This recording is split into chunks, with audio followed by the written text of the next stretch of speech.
علم الله. اللهم صل وسلم وبارك على سيدنا محمد وعلى آله وصحبه في كل لمحة ونفس عدد ما وسعه علم الله.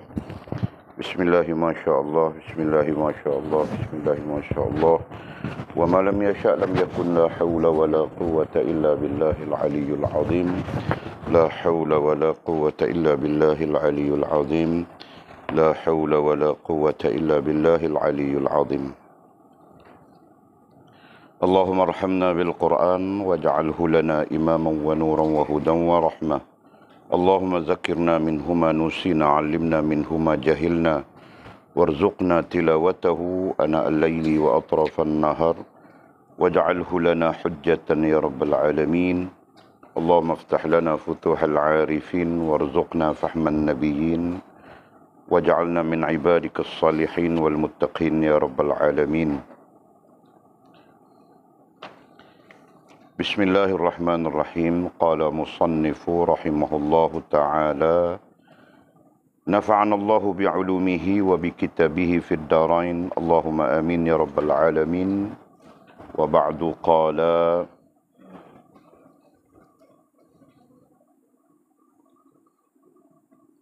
syarahan yang ke-40, situ kah? Sampai di mana? Mana kipas Walid ni? Panas ni. Aduh, berasap sudah ni. Kan itu bukan kipasku, bah. Ku ada kipas sendiri. Mana kipasku? Nah, aku mau mengajar, aku beli kipas sendiri. Nah, kalau orang lain, guru mau mengajar, dibelinya kipas.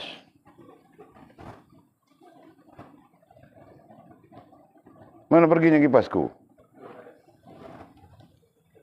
Masya Allah. Nah, syarahan ke berapa? 40. Sambung di mana?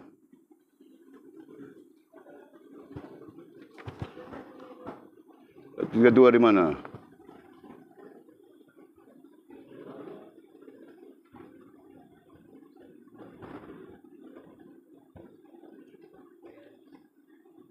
Hah?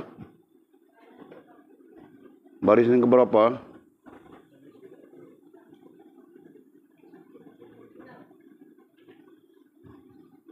Selepas hadis itu kan? Selepas fa'innahum aduwwul li itu kan? Wah, kenapa kamu orang mau cakap pun takut-takut saja? Ha? Nah, cakap terus, bah. Nah, baris yang keberapa dari bawah?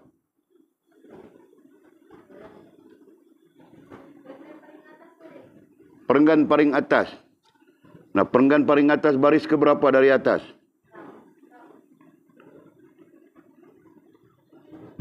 Okey. Ambil satu baris di atas ya. Wa ba'du qala musannifu rahimahullahu ta'ala, dan semua yang ada pada kamu setelah wujud kerohanian itu dihembuskan ke dalam kamu. Kerana semua itu adalah tabir antara kamu dengan Tuhan kamu. Apabila roh kamu telah jadi bersih dan suci, maka rahsia dari segala rahsia, yang gaib dari segala yang gaib, akan terbuka kepada kamu, dan kamu akan sedar mana musuh dan mana sahabat, mana hak dan mana batil, mana tauhid dan mana syirik.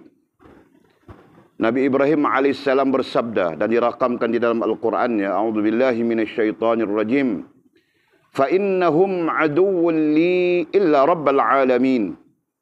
Ayat 77, surah 26. Maksudnya, kerana sesungguhnya apa yang kamu sembah itu adalah musuhku, kecuali Tuhan semesta alam.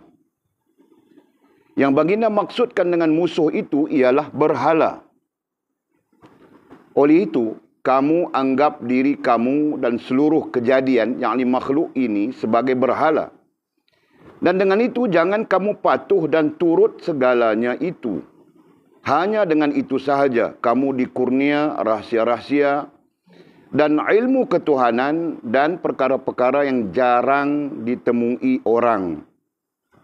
Dan kamu akan diberi kekuasaan menjadikan dan karamah. Dan ini adalah jenis kuasa yang diberi kepada orang-orang yang percaya dengan Allah dan yang gaib. Nah, kita bincang setakat itu saja dulu. Okey, kita sambung syarahan yang ke-40. Pada dasarnya syarahan ke-40 ini pendek saja. Nah, membincangkan kepada kita tentang orang-orang kerohanian. Nah, kita bincang balik ya, orang-orang kerohanian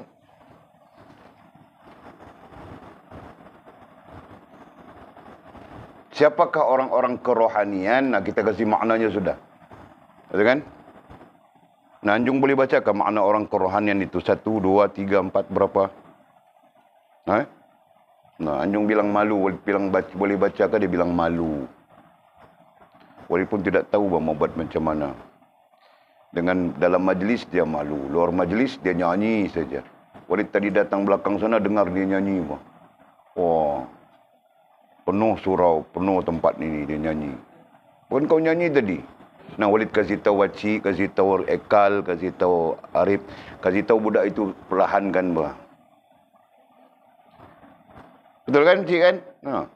Nah, kalau Walid tidak dengar kau nyanyi, kenapa Walid mau kasih tahu dia orang ni supaya kasih tahu kau perlahan? Nah, ketika nyanyi, ketika mengaji, nah suruh cakap pun malu. Masya Allah. Okey, nah siapa yang mau kasih tahu? Baca. Nah, baca rantau. Apa maksud orang kerohanian? Kasih kuat, bah. Jangan jadi perempuan suara tu.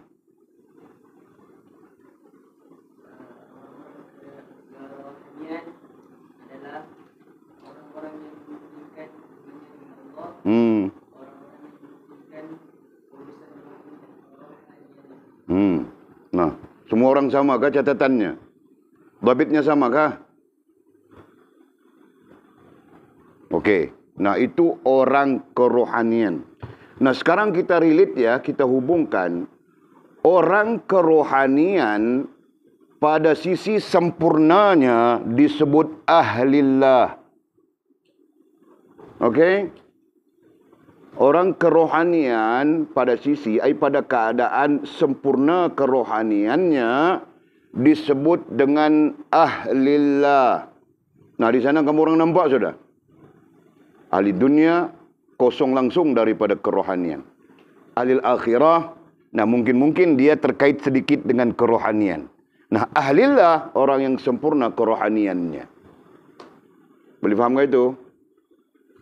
Okey. Jadi,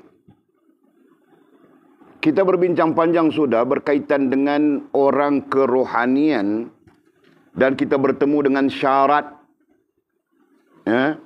Syarat untuk meletakkan diri kita sebagai orang kerohanian dengan makna yang disebutkan oleh rantau tadi. Nah, jadi kita betul ke orang kerohanian ini? Pertama, dia menghubungkan dirinya dengan Allah Subhanahu wa taala. Pertama, dia mempunyai urusan, begitu kan? Betulkah? Coba kau baca lagi sekali. Pertama, orang yang mementingkan hubungannya dengan Allah. Nah, yang kedua, orang yang mementingkan urusan rohaniahnya dengan Allah. Nah, di sana ada kesalahankah? Ada kesalahankah pada orang yang mementingkan urusan kerohaniannya dengan Allah? Ada kesalahankah kepada orang yang mementingkan hubungannya dengan Allah? Fahamkah maksudnya? Jadi, cuba cari kekurangannya, cuba cari kelemahannya, cuba cari kesalahannya apa?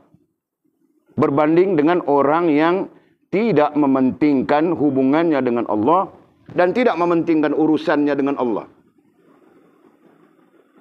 Jadi, yang betul yang mana? Antara yang mementingkan dan yang tidak mementingkan. Yang betulnya yang mana? Nah, jawapannya yang mementingkan. Nah, berarti yang mementingkan hubungan dengan Allah, urusan dengan Allah itu berada di posisi betul. Gitu kan? Nah, yang tidak mementingkan dan yang tidak mementingkan hubungan dan urusan dengan Allah SWT itu berada di posisi salah. Nah, begitu. Nah, sekarang kita mempunyai pilihan. Pada dasarnya kita mengaji sudah semalam dalam dasar. Kita ada dua pilihan saja. Hak atau batil. Betul atau salah. Begitu kan? Nah, kamu orang mau pilih yang mana? Dalam dua hal yang boleh disebutkan tadi. Mementingkan hubungan dengan Allah dan urusan dengan Allah. Dan tidak mementingkan hubungan dan urusan dengan Allah. Nah, kamu orang mau pilih yang mana? Itu mewakili hak dan batil juga itu. Nah, pilih mementingkan. Nah, jika kamu orang pilih mementingkan, nah, kamu orang perlu tahu syaratnya, begitu kan? Nah, kalau kau mau salat pun, kau perlu tahu syaratnya. Kau mau puasa pun, kau perlu tahu syaratnya. Kau mau buat ibadah apapun, kau perlu tahu syaratnya, begitu kan? Nah, sekarang nyatakan apa syaratnya untuk berada di posisi orang kerohanian. Mimi kau nyatakan.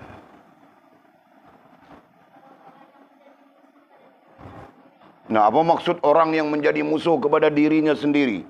Pandai saja kau cakap.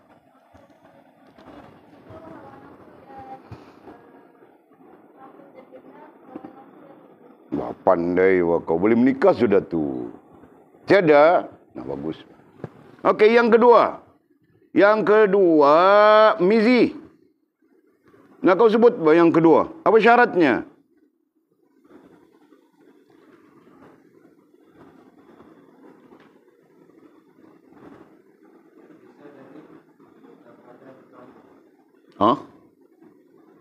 Ulang, syarat keduanya apa?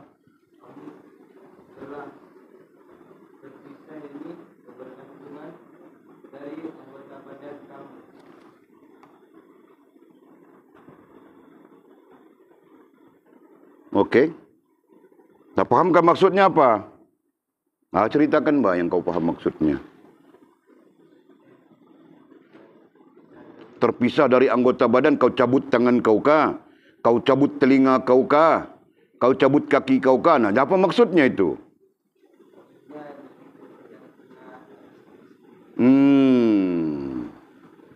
Nah, maksudnya dari kebergantungan dengan diri sendiri. Nah, tangan tidak kuat, melainkan dengan izin Allah. Kaki tidak mempunyai kekuatan apapun, melainkan dengan izin Allah. Mata, telinga dan seluruh jasadiah kita tidak mempunyai kekuatan apapun, melainkan dengan izin Allah Subhanahu wa taala. Nah, di sana kau perlu putuskan hubunganmu, pisahkan keyakinanmu terhadap anggota badanmu. Nah, begitu. Nah, yang ketiga syaratnya. Kau baca Lina, kasih tahu kami syarat yang ketiga.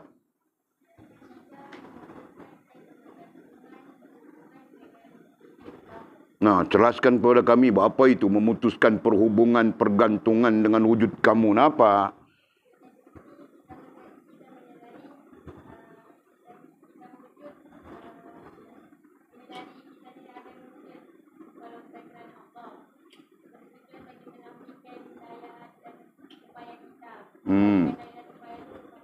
Jadi kau faham apa yang kau cakap tu? Betul. Nah, sah bah itu. Fahamanmu itu sah jika kau faham. Nah, kalau kau tidak faham, nah salah bah di sana. Kan? Jadi seolah-olah macam kita tiada, yang ada hanya Allah. Betulkah kita tiada? Tu kau bah. Ini Walid tu bah. Ada kan? Nah, apa bezanya?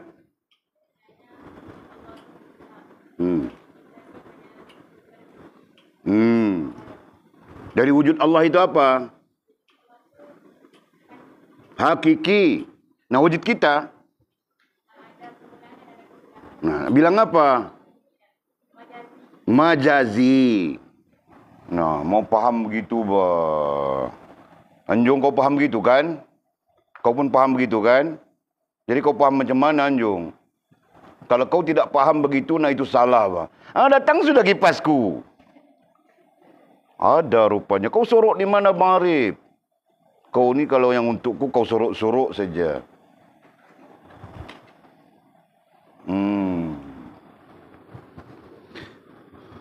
Okey. Jadi Anjung faham begitu Anjung? Nah, sekalipun kau malu, Walid kau bah, kau lelaki pemalu, Melayu terakhir bah. Okey bah. Kan? Nah, kerana kepemaluanmu itu, jadi aku mau tanya saja. Dengar bah Anjung, betulkah faham kau begitu? Nah, kalau betul okey bah, sah fahamanmu. Nah, jadi kita belajar lagi daripada syarahan yang ke-37 ini, syarahan ke-40 ini ya.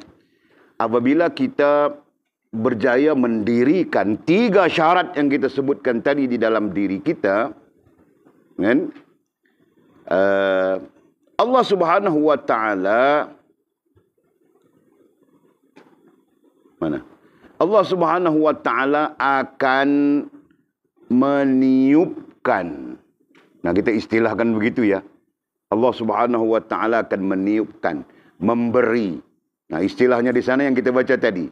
Dan semua yang ada pada kamu setelah wujud kerohanian itu dihembuskan ke dalam kamu. Nah, itu bahasanya. Dan semua yang ada pada kamu. Apa yang ada pada kita? Yang diberikan oleh Allah Subhanahu wa taala kepada kita. Apa? Kekuatan tangan, kekuatan kaki, kekuatan telinga, kekuatan mata, kekuatan akal. Nah, itu yang diberikan oleh Allah Subhanahu wa taala kepada kita kan? Meskipun sifatnya adalah majazi, bukan hakiki.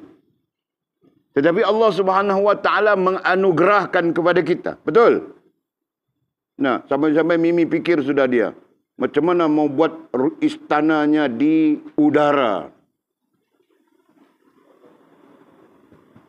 Anjung memikir sudah dia, macam mana mau buat rumahnya di atas awan. Kan? Atas pokok orang buat semuanya, bahkan beramai saja orang buat. Rantau pun pikir juga, macam mana aku mau buat istana di dalam laut, di Pulau Sampurna itu. Dalam laut, bukan di atas. Itu kan?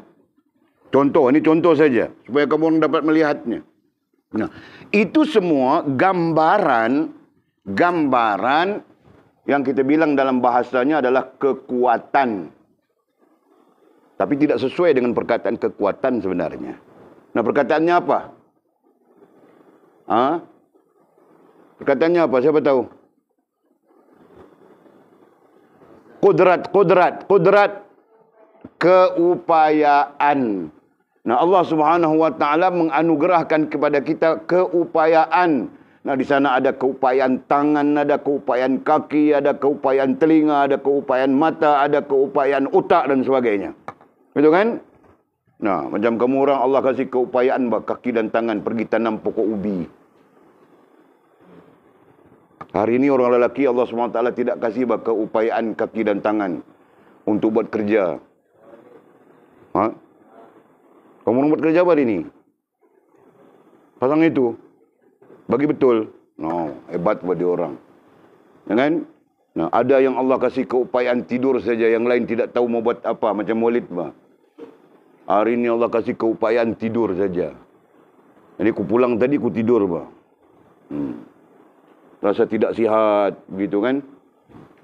Nah, itu semua maksudnya adalah keupayaan. Nah, itu. Apabila wujud kerohanian, nah, dan semua yang ada pada kamu setelah wujud kerohanian. Nah, maksudnya setelah wujud kerohanian artinya setelah rohani kita berhubung dengan Allah Subhanahu wa taala. Atau yang kita kaitkan tadi, setelah kita termasuk dalam orang-orang rohaniah. Begitu kan? Dengan maksud rohaniah kita berhubung dengan Allah Subhanahu wa taala. Nah, apa yang akan jadi begitu? Setelah wujud kerohanian, setelah rohaniah kita wujud atau berhubung dengan Allah Subhanahu wa taala, dihembuskan ke dalam kamu. Nah, itu disebutkan tadi. Dihembuskan ke dalam kamu semua yang ada pada kamu. Ayat betulnya begitu. Setelah wujud kerohanian itu, Walid ambil dari sana ya. Dalam ayat yang di kitab kamu orang sama saja. Setelah wujud kerohanian itu dihembuskan ke dalam kamu semua yang ada pada kamu. Jadi ayat teks ini kelihatan terbalik kerana translation, kerana terjemahan. Jadi apabila terjemahan, jadi ya biasa saja kan. Arab diterjemahkan Melayu, jadi bunyinya ayam telur. Bunyinya begitu, Pak. Kerana Arab lazim menyebut di depan dulu, betul? Nah, macam dia sebut apa ya? Selalu Walid gunakan nombor kan? Macam dia sebut 45. Dia sebut 5 dulu, baru sebut 4. Jadi bunyinya apa? Khams itu 5, arba'in itu 40. Jadi 540 bunyinya. Kalau diterjemahkan ke dalam bahasa kita. Nah, kemudian kita menyebut urutan bahasa kita. Nah, kita sebut 45. Betulkah? Nah, faham tak? Nah, sama saja. Jadi terjemahan itu kadang-kadang berlaku yang kita boleh sebutkan tadi. Kalau kita sebut telur ayam. Apa kau beli jual? Kau beli telur ayam. Pernah kau sebut aku beli ayam telur? Kau Pia, pernah kau sebut? Kau buat apa Pia? Goreng ayam telur. Tak pernah. Kau sebut apa Fas? Ayam telur? Apa? Telur ayam. Itu perbezaannya. Jadi kita akan lazim berjumpa dengan terjemahan yang terbalik apabila diterjemah. Apabila kita membaca terjemahan. Faham kah? Nah, okey. Jadi yang betulnya adalah setelah wujud kerohanian itu. Itu yang betulnya. Setelah wujud kerohanian itu, wujud dengan maksud ada atau berlaku urusan kerohanian yang kita sebut tadi, hubungan dan sebagainya tadi, dalam diri kita, maka dihembuskan ke dalam kamu. Maka dihembuskan, ditiupkan, dimasukkan ke dalam kamu semua yang ada pada kamu. Nah, apa yang ada pada kita, itu yang kita bilang tadi, upaya. Upaya tangan, upaya mata, upaya kaki, upaya otak kita, upaya segala-galanya yang ada pada kita. Dimasukkan, dihembuskan. Nah, apa yang dihembuskan? Ruhnya. Nah, yang dihembuskan itu apa? Ruhnya. Nah, tanganmu ada ruhnya tersendiri. Dengan maksud ada hubungan rohaniahnya tersendiri. Kakimu ada ruhnya tersendiri. Dengan maksud ada hubungan rohaniahnya tersendiri. Akalmu ada ruhnya tersendiri. Ada hubungan rohaniahnya tersendiri. Faham tak? Nah itu. Ini tangan yang tidak mempunyai ruh, bang. Mau buat jahat saja. Mau buat baik kurang. Orang tengok buat baik. Orang tiada buat jahat saja. Ya kan? Orang tengok bagus saja tangan. Bagintil-gintil, subhanallah, subhanallah, subhanallah, subhanallah, subhanallah. Orang tiada meraba punggung orang. Nah itu contoh saja. Tiada kena mengena dengan anak-anakku yang lelaki ni. Semuanya soleh belaka. Buat kamu orang macam tidak puas hati saja aku bilang mereka soleh. Seperti juga kamu orang bahawa solehah semuanya. Nah, dia orang puas hati saja dengan kamu orang. Amin bilangnya. Kamu orang bilang dia orang soleh. Kenapa? Aminkan Bafia. Kamu orang ini ada enti-enti ya. Jangan kita makhluk Tuhan. Nah, kita melayan makhluk sesama makhluk itu dengan baik sesuai syariat Allah Subhanahu wa taala. Okey. Nah, fahamkah itu? Nah, Walid ulang Setelah wujud kerohanian itu, maka dihembuskan ke dalam kamu semua yang ada pada kamu. Nah, Allah meniupkan kepada kita ruhaniyah terhadap seluruh jasad kita. Seperti mana ruh terhadap jasad kita. Nah, istilahnya berbeza. Satu kita sebut ruh, menghidupkan jasad kita. Lagi satu kita sebut ruhaniyah, menghidupkan seluruh elemen diri kita. Faham tak? Nah, ketika itu nanti ibadat yang bersabit dengan anggota badan. Nah, ibadat yang mempunyai ruh, bukan ibadat yang mati. Faham tak? Nah, kau salat yang mempunyai ruh, bukan salat yang mati. Kau puasa yang mempunyai ruh, bukan puasa yang mati. Kau zikir, kau tilawatul Quran, kau apapun, nah semua itu mempunyai ruh. Yang memberi maksud hidup dia, bukan mati. Dan ia akan memberi kesan kepada diri kita. Faham tak? Faham tak? Nah, setiap ibadah yang memberi kesan kepada diri kita adalah ibadah yang berdiri dengan ruh. Ada ruhnya tersendiri. Boleh fahamkah itu? Nah, boleh tanya lagi sekali. Boleh fahamkah? Jadi tahukah kita ada ibadah yang tiada ruh? Nah, ibadah yang tiada ruh dibilang oleh fuqaha dengan adi. Ibadah pada adat. Bukan pada syariat. Nah, ibadah yang pada syariat, dia tetap tertegak dengan ruh. Ruhaniyahnya. Sebab itu merupakan ajaran baginda Nabi kita SAW. Betul? Boleh nampakkah? Oleh takut kamu orang minda itu masih lagi tidak sampai dengan apa yang boleh cakapkan. Nah, Lina, kau faham ke, Lina? Apa yang kau tidak faham? Kau mungkin tidak faham konsep Allah meniupkan ruhaniyah tadi kan? Nah, sama saja apa? Badan kau tidak hidup mah kalau tiada ruh. Betul? Faham kah? Nah, semua orang kalau tiada ruh di dalam badan, semalam kita belajar dalam asasul usul. Nah, yang menyebabkan kau hidup, yang menunjukkan kau hidup itu apa? Ruh kan? Sisi lain kita bilang nyawa, gitu kan? Nah, kalau terpisah roh daripada badanmu, terpisah daripada nyawa daripada badanmu, nah kau bilang apa? Mati. Jadi kau mati atau hidup? Nah, jelas. Jadi hidupmu sandarannya adalah roh. Nah, sama saja. Ibadah kita, kau mau ibadah yang mati atau ibadah yang hidup? Yang hidup kan? Nah, jika kau mau ibadah yang hidup, maka sandaran kepada ibadah yang hidup itu ruhaniyahnya. Nah, perlu paham begitu. Jelas sekali nak? Nah, sekarang kita bercakap tentang bagaimana adanya rohaniyah dalam ibadah. Nah, mungkin kamu orang belum sampai lagi, tapi kita cakap dulu kan? Nah, di kalangan orang-orang ahli ilmu bercakap tentang rohaniyah dalam salat, rohaniyah dalam puasa. Perhatikan firman Allah Subhanahu wa taala. Innas salata tanha 'anil fahsya'i wal munkar. Sesungguhnya salat itu dapat menegah kamu daripada perbuatan jahat dan keji. Nah, salat boleh menegah kita daripada perbuatan jahat dan keji. Dengan maksud mudah, orang yang mendirikan salat boleh menegah dia daripada jahat dan keji. Berarti orang yang mendirikan salat semestinya orang yang baik-baik semuanya. Begitu maksudnya kan?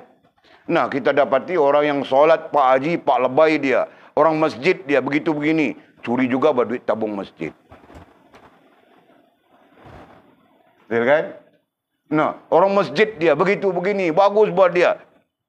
Mengumpat orang semacam saja misalnya kan? Nah, kenapa hal ini berlaku? Sama saja kita pun salat juga kan? Tapi kita pun mengumpat orang itu, mengumpat orang ini juga misalnya. Bikin kesalahan begitu, kesalahan begini juga misalnya. Nah, kenapa? Nah, jawabannya karena salat kita itu tidak berdiri dengan ruhaniyahnya. Paham tak? Kalau benar salat kita berdiri dengan ruhaniyahnya, maka dia tetap mencegah fahsyak dan mungkar di dalam diri kita. Jelas ke? Siapa yang bilang begitu? Allah Subhanahu wa taala yang bilang begitu, bukan Walid. Allah yang bilang salat itu mencegah fahsyak dan mungkar dalam diri kita. Kenapa tidak tertegah? Nah, tidak tertegah kerana berdirinya salat itu mati. Jelas ke? Faham ke? Nah, solat itu mati kerana itu tidak menegah kita daripada fahsyak dan mungkar. Kalau solat itu hidup, nah bagaimana solat itu hidup? Ruhaniyahnya yang dihembuskan, yang ditiupkan oleh Allah Subhanahu wa taala. Faham tak? Nah itu. Nah, kiaskan bah kepada hal-hal yang lain selama mana kita sebut sebagai ibadat. Jelas? Nah, di sana kita sebut hidup kita keseluruhannya adalah ibadat, kan? Nah, betapa kita perlu kepada ruhaniyah dalam seluruh amalan, aktiviti hidup kita. Kenapa? Untuk menjadikan dia ibadat dan memberi manfaat kepada kita. Dari segi membawa kebaikan di dunia dan membawa kebaikan di akhirat kelak. Faham tak? Nah itu. Jadi jangan lagi kita, maksudnya jangan saja kita memadai dengan ibadat jasmania, sedangkan ruhaniyahnya tidak berlaku dalam ibadat itu sendiri. Kan? Jangan saja kita mau hidup, dalam hidup kita mau hidup, rohnya kita tidak peduli. Mana mungkin begitu? Nah, kan? Nah, Jul pun tidak ada di sini, Pak. Kalau dia tidak peduli kepada roh. Nah, tadi dia berada di sana sudah. Kami tidak antar pulang Sabah, Pak Jul, kalau kau meninggal di sini. Nah, kami buang belakang masjid itu saja. Paham ke Jul? Nah, ternyata Jul pandai menjaga rohnya. Kan? Nah, kita semua pandai menjaga roh kita, begitu kan? Nah, tidak ada di antara kita yang telan paku. Tidak ada di antara kita yang telan kaca. Tidak ada antara kita yang cari-cari mau telan Grand Moxon. Nah, tidak ada, Pak. Nah, itu sebahagian daripada bentuk kita menjaga dan memahami pentingnya roh itu. Istilah lain kita sebut nyawa, gitu kan? Nah, kerana apa? Kerana kita mau mendirikan hidup. Nah, sila fikir ku mau hidup lagi, bah. Sepanjang mana yang ku boleh hidup dengan izin Allah SWT. Itu kan silakan. Nah, dia pun tidak peduli, bah. Ada Grand Moxon kah? Ada apa kah? Dia tidak peduli, bah, di sana. Sekalipun kadang-kadang dia fikir macam-macam. Ya, Pak Haji. Bukan kita menjaga roh. Kita bergantung, bersandar kepada roh. Iya. Kalau kita tak bersandar kepada roh, tak ada ah. Jadi kita cuma ada dua aja, hidup dengan mati ya. Itu aja kan. Jadi kemalam kami duk bahas, hidup artinya kita mesti ada nyawa. Itu pahaman ringkas kita. Nyawa itu dalam istilah Al-Qurannya adalah roh.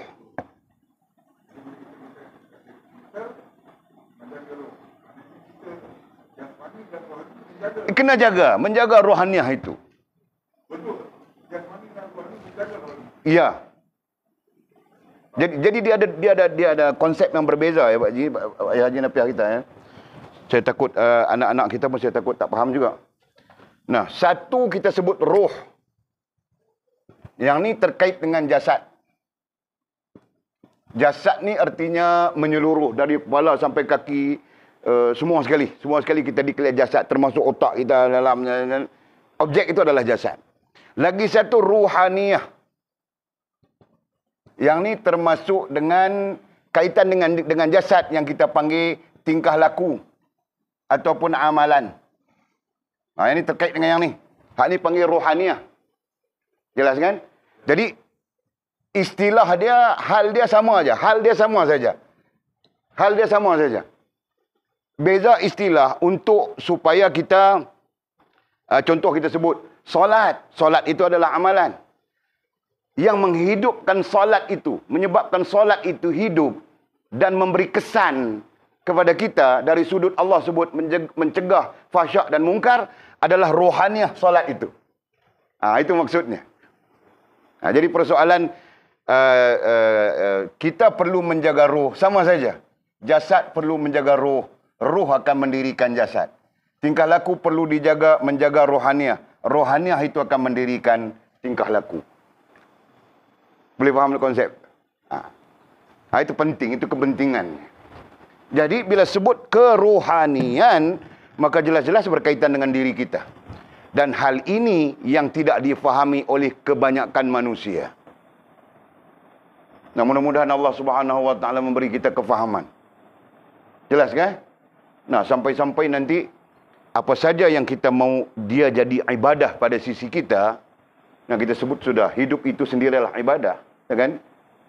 Maka pastikan bahawa ada ruhaniah dalam amalan kita itu. Faham tak? Nah, di sana yang kita bilang tadi, kita buat sesuatu kerana Allah. Nah, itu asasnya, niat itu. Ya kan? Kemudian dalam perlakuan kita juga penuh merendah diri kepada Allah Subhanahu wa taala. Nah, itu proses perlakuannya. Jelas kan? Siapa yang mengajar begini? Apakah Syekh Abdul Qadir Jalani? Tidak, Pak. Allah Subhanahu wa taala mengajarkannya. Rasulullah sallallahu alaihi wasallam mengajarkannya. Di mana? Nah, Walid kasih tahu kamu saudara, ajaran antara 4 ajaran baginda Nabi kita sallallahu alaihi wasallam. Salah satunya bilang tarikat. Nah, dalam tarikat itu ada 2 hal, rohaniah dan jasmaniah. Nah, sekarang ini buktinya. Jelas kan? Rasulullah bukan sekadar mengajar kau salat. Nah, di dalam salat itu lebih besar, lebih penting daripada salat itu adalah rohaniahnya. Karena rohaniah itu adalah hubungan. Perbuatan jasmaniahmu adalah perhubungan. Begitu kan? Azamkan. Puasamu, dalam puasamu ada hubungan. Perbuatan puasamu adalah perhubungan. Nah, kau yang sempurna itu yang mana? Kalau yang sempurna itu perhubungan, tapi tiada hubungan, nah itu sama saja dengan munafik sembahyang di belakang baginda Nabi kita sallallahu alaihi wasallam. Itu kan? Nah, kalau yang sempurnanya itu perhubungan, dalam masa yang sama sempurnanya hubungan, nah itu yang sebenarnya. Jelaskah? Nah, jelaskah kamu orang? Mudah-mudahan Allah SWT kasih kita ilmu. Penting ini, hal-hal yang sangat penting. Yang tidak dibicarakan oleh kebanyakan orang. Kita saja diberi Allah SWT peluang antaranya. Kita di antara orang yang diberikan oleh Allah SWT peluang membicarakannya. Satu hal yang tidak kurang pentingnya. Bahkan boleh sebut kalau Al-Quran menyebutkan inna salata tanha 'anil fahsya'i wal munkar. Sesungguhnya sembahyang itu mencegah perbuatan fahsya' dan munkar tiap-tiap individu yang mendirikannya. Dengan maksud yang kita sebutkan tadi, sembahyang itu boleh mencegah. Nah, kenapa boleh mencegah? Karena roh sembahyang itu hidup.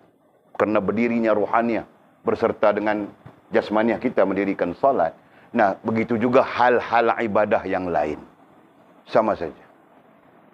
Nah, kalau hal-hal ibadah yang lain itu kita bilang perbuatan baik, maka yakinlah setiap perbuatan baik boleh menyebabkan kita bersih daripada hal-hal yang mungkar, yang keji dan mungkar. Fahamkah? Nah, itu. Nah, jadi macam mana pandangan kamu orang? Dia duduk di masjid, jaga masjid, benda hari masjid, tapi dia curi duit tabung masjid. Nah, itu boleh sebutkan tadi. Nah, jawapannya mudah saja. Solat itu tidak mencegahnya daripada fahsya dan mungkar. Ibadahnya, tilawatil Quran, ke zikir, ke apakah yang dia lakukan, tidak mencegahnya daripada perbuatan fahsya dan mungkar. Kenapa? Nah, jawapan mudah saja. Kerana dia tidak membentuk, tidak membina sisi ruhaniyah kepada hubungannya dengan Allah Subhanahu Wa Taala. Sisi rohaniah. Nah, sisi rohaniah itu yang kita terjemahkan tadi, ahli rohaniah, orang-orang rohaniah, yaitu mementingkan hubungan dengan Allah, mementingkan urusan dirinya dengan Allah. Nah, itu yang tidak ada. Nah, kerana tidak ada itu, maka ibadah berdiri tapi mati. Ya kan? Ibadah itu berdiri tapi mati. Puasa itu berdiri tapi mati, solat itu berdiri tapi mati, zikir itu berdiri tapi mati, tilawatul Quran itu berdiri tapi mati. Nah, Walid bukan bincang soal pahala. Pahala itu urusan Allah Subhanahu Wa Taala. Mungkin saja Allah memberi dia pahala, mungkin saja tiada, gitu kan? Nah, kita bercakap tentang ilmiah bahawa ibadah kita itu boleh hidup dan boleh mati. Sama saja seperti diri kita boleh hidup, boleh mati. Nah, begitu kan? Cuma dalam soal hidup mati diri kita ada 2 saja. Mula dengan mati, kemudian hidup. Kemudian mati, kemudian hidup semula. Nah, hidup yang kedua itu di akhirat, bukan di dunia. Nah, itu jelas sudah. Faham ke? Okey.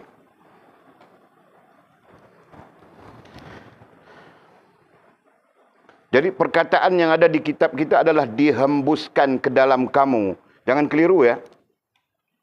Sama saja ruh, konsep ruh dihembuskan ke dalam jasad. Sama saja. Nah, pada sisi Allah Subhanahu wa taala itu sama saja. Allah meniupkan, menghembuskan, meniupkan ruh kepada jasad, itu disebut di dalam Al-Quran. Ke dalam jasad baginda Nabi Allah Adam alaihissalam. Dan kemudian seterusnya ke dalam jasad setiap bayi yang berada di dalam rahim ibunya, alam rahim. Rahim ibu bukan perutnya. Rahim ibu itu kita faham dari sudut ilmiahnya adalah alam. Nah, dalam alam rahim, kenapa kau senyum rantau? Aku sebut rahim. Kau ni. Alam rahim. Nah, ketika berusia 4 bulan. Nah, oleh tidak tahu hitungan harinya. Berapa hari mah? 4 bulan kan? Umumnya 4 bulan. Nah, dalam Quran bilang 4 bulan mah. Jadi kan? Dalam hitungan hari, nah kamu orang kira saja. Maka ditiupkan roh. Nah, Al-Quran bilang begitu. Faham kah? Ditiupkan roh. Kenapa ditiupkan roh? Menghidupkan jasad di dalam alam rahim itu. Betul kan? Nah, kau sebut baby. Nanti kamu orang ada istri, kau pegang perutnya, Bang. Bang, baby kita bergerak-gerak, bilangnya. Bang Anjung, ini kaki baby kita, ini kaki, dia bilang. Nah, aku tahu bah itu, mamamu dulu macam itu, bah. Nah, aku mau malu apa? Semua orang nanti begitu, Jul kan? Bilang, ini kaki saya. Waktu itu mengandung pertama Bapak Rahizati. Bang, ini kaki saya, bah. Tendang-tendang di sini. Nanti tengah hari, tendang-tendang di sini pula. Nah, tadi kaki tendang di sini. Tengah hari tendang di sini. Nakal bah di dalam perut itu. Nah, itu dia Bapak Rahizati. Besar-besar berdabak sudah sekarang. Kan? Nah, sama saja kamu orang semua sama saja begitu. Nah, kenapa bergerak tendang-tendang? Kenapa? Karena hidup sudah. Betul kan? Nah, kenapa hidup? Karena sudah ditiupkan ruh. Betul kan? Nah, demikian kiaskan kepada ibadah kita. Yang kita bilang ibadah tadi. Yang namanya salat. Nah, kau dirikan salat. Dalam salatmu ditiupkan ruhnya. Ruh salat. Ruh ibadah. Nanti kita bincang panjang lagi, bah, ruh agama. No. Betul kan? Baru ketika itu hidup. Ibadahmu hidup. Sama saja nanti kita bicarakan, kita cakapkan, agama pun hidup di dalam diri kita. Kenapa? Karena ada ruhnya. Ruh itu merupakan hembusan, tiupan daripada Allah SWT. Yang penghujungnya kita bilang hidayatullah. Itu. Dengar ke? Ada 4 hidayah. Apa? Nah, kamu orang sendiri pandai sebut sudah. Hidayah ilmu, hidayah akal, hidayah hati, hidayatullah. Nah, penghujungnya itu adalah hidayatullah. Kau sempurna saja ibadahmu. Meskipun sedikit, tapi ibadahmu hidup. Faham tak? Ini kau sembahyang tahajud banyak bah. 30 rakaat. 3 tahun sekali. Kan? Itu pun kira bagus sudah 3 tahun sekali. Nah, mau mati nanti baru sembahyang tahajud pula misalnya. Contoh kita sebutkan. Mudah-mudahan Allah kasih kita kekuatan untuk buat. Okey. Walid harap kamu orang faham sudah di sana. Kemudian katanya. Kerana semua itu. Kerana semua itu. Apa itu? Isim isyarah di sana. Berarti ada faktanya. Apa faktanya?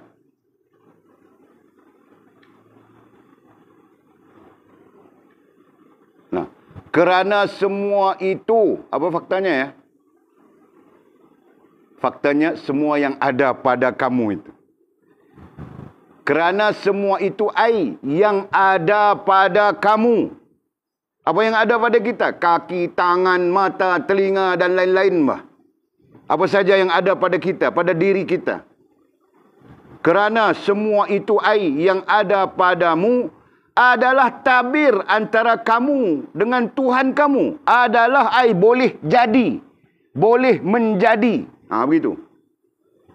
Kerana semua itu ai apa yang ada pada kamu adalah ai menjadi. Adalah ai menjadi. Tabir. Tabir kamu orang tahu kan?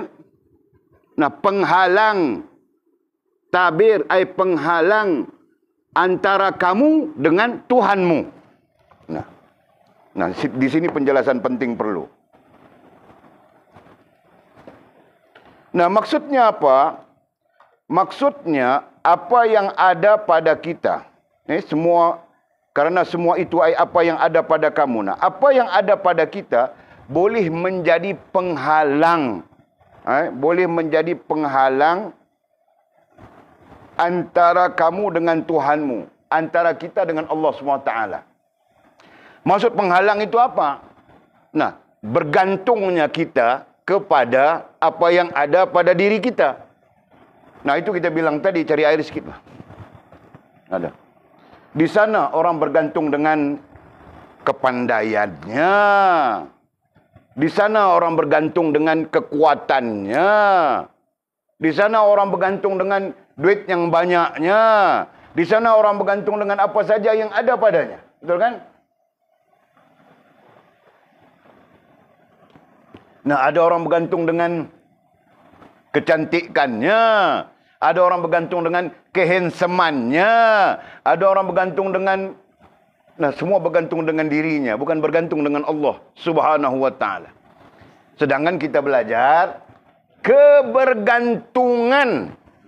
Itu istilahnya. Kebergantungan seluruhnya pada siapa?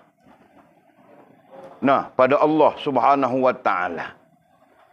Tidak ada pada diri kita, Pak. Kenapa tidak ada pada diri kita?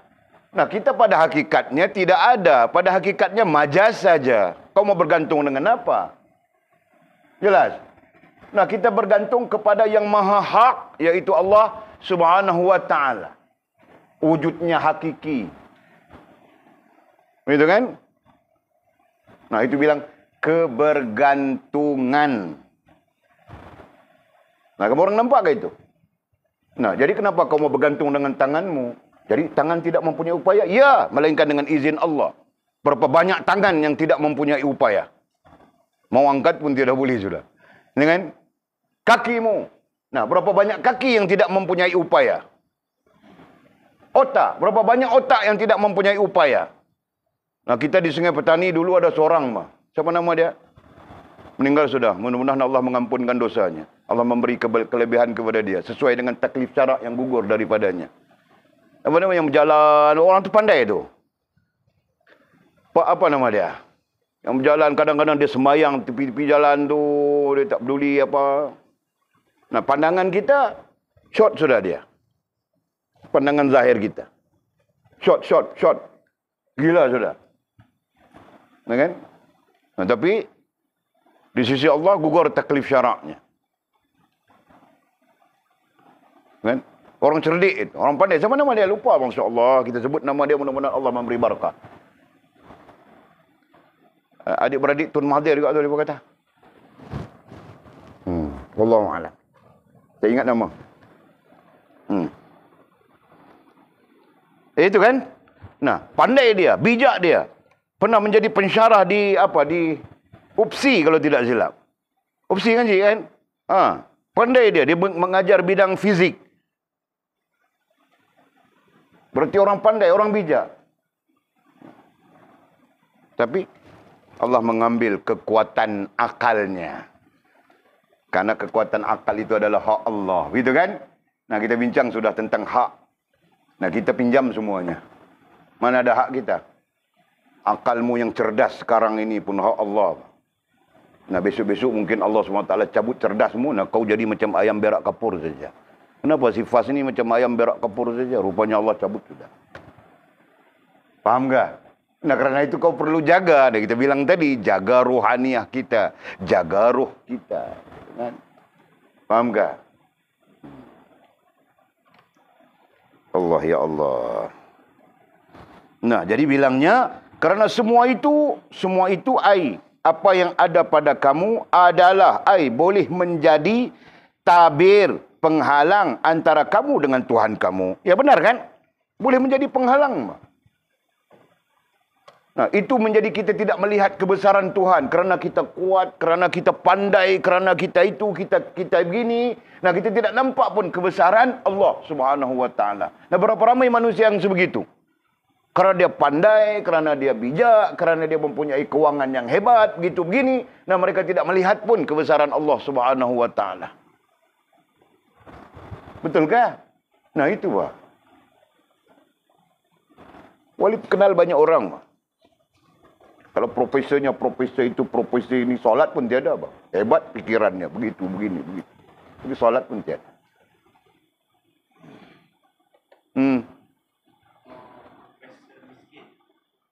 Nama apa? Pak Miskin apa panggil kat dia. Betul. Ayah kepada Jihan Miskin. Tahukah kamu orang siapa Jihan Miskin? Nah, Walid pun tidak tahu. Orang pun tidak perlu tahu baik. Nah, artis-artis saja. Pelakon-pelakon filem saja. Sekejap jadi ustaz. Sekejap jadi tok guru. Sekejap jadi penyamun. Sekejap jadi... Itu bah pelakon namanya kan. Nah, tidak perlu tahu bah. Jangan dicari-cari. Nah, ayahnya apa? Dan adiknya itu yang apa? Sport girl Malaysia punya olahragawati. Kan? Nama apa yang perempuan itu? Gimnastik.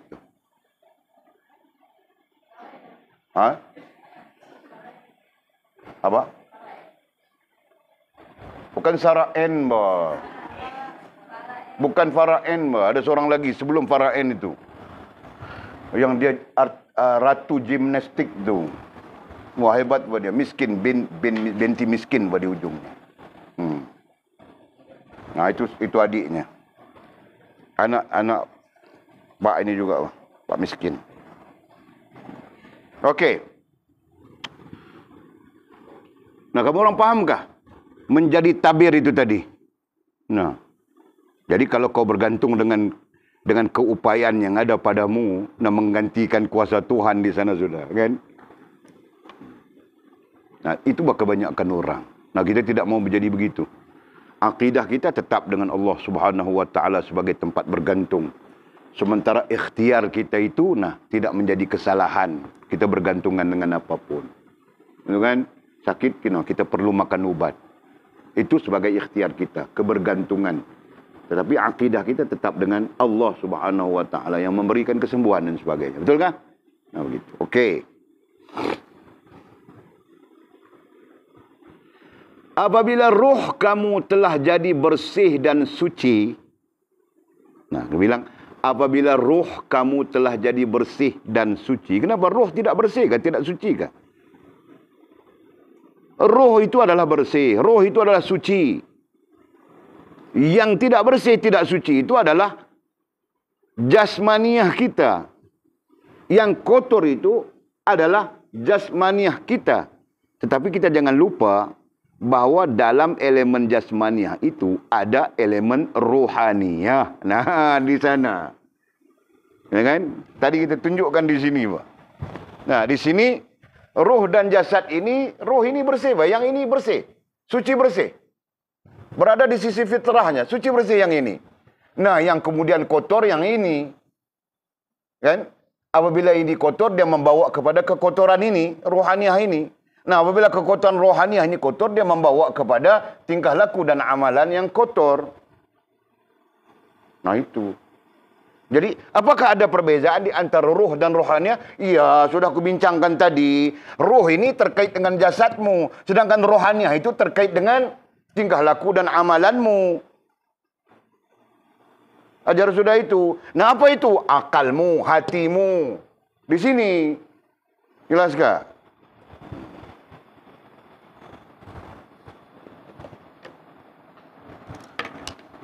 Allah. Jadi kasih paham betul-betul ya. Kita berbeza dengan orang lain. Kita berada di posisi ilmu. Ahli ilmu. Nah, cermin mataku jatuh cerminnya sudah. Tuh.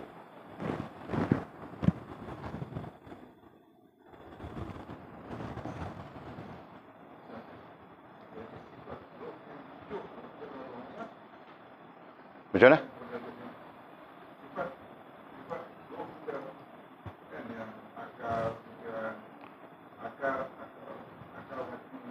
Hmm.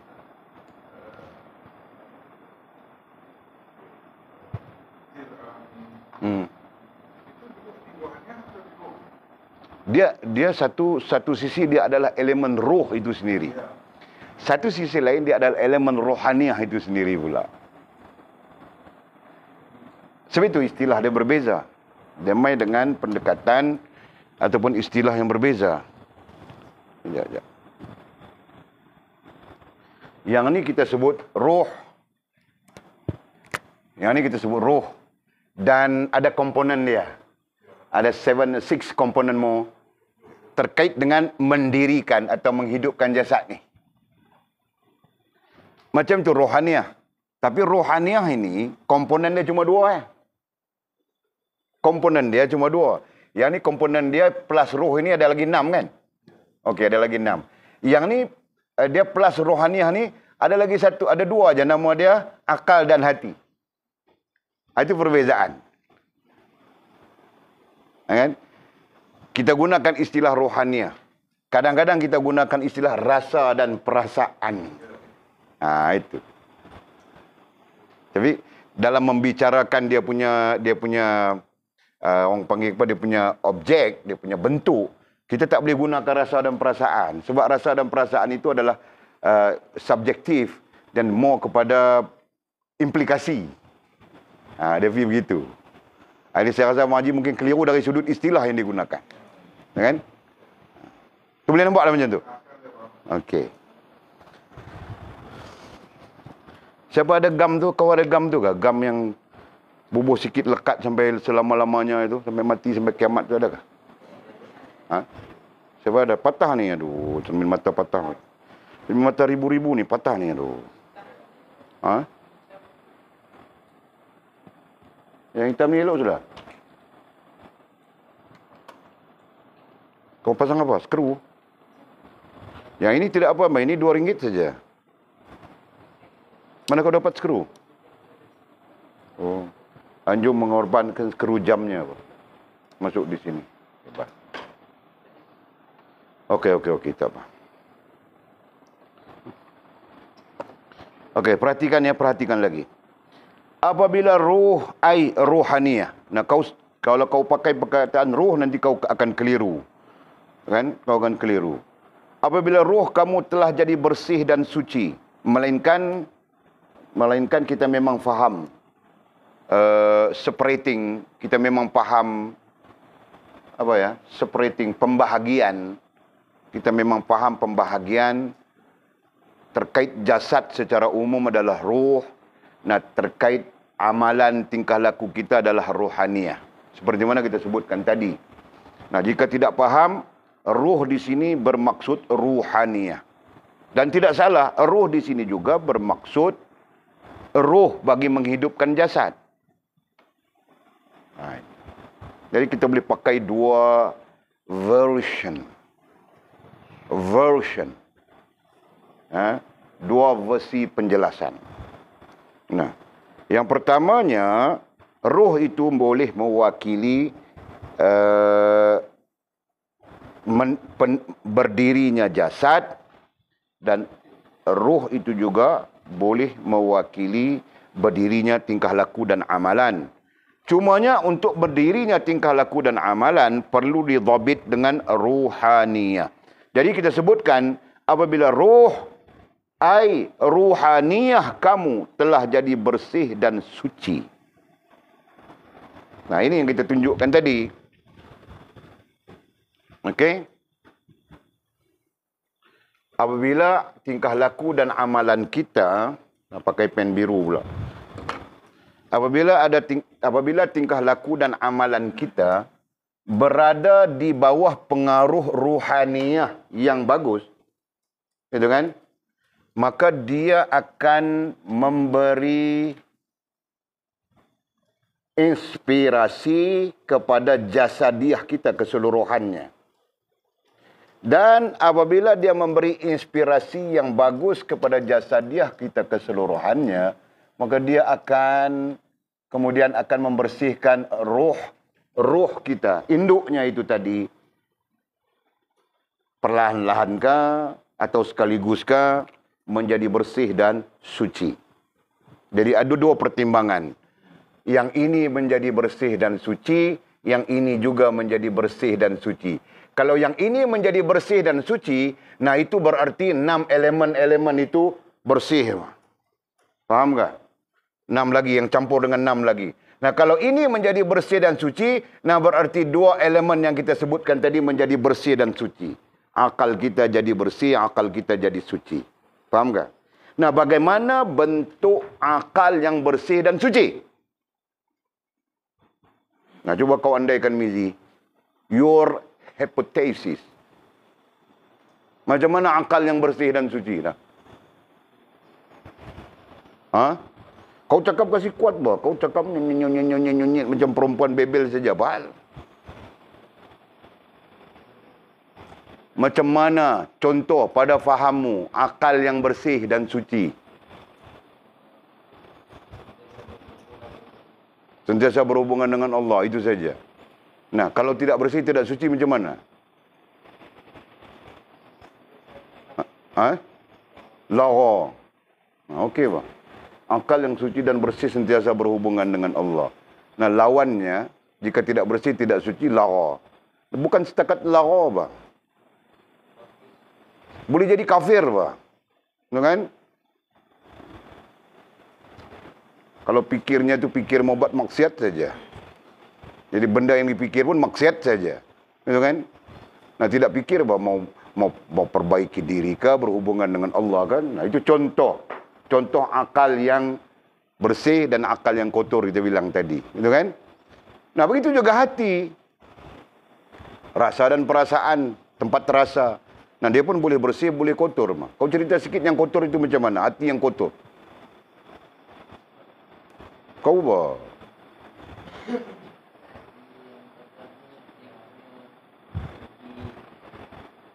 Apa? Dongki apa bilangnya. Ya, betul.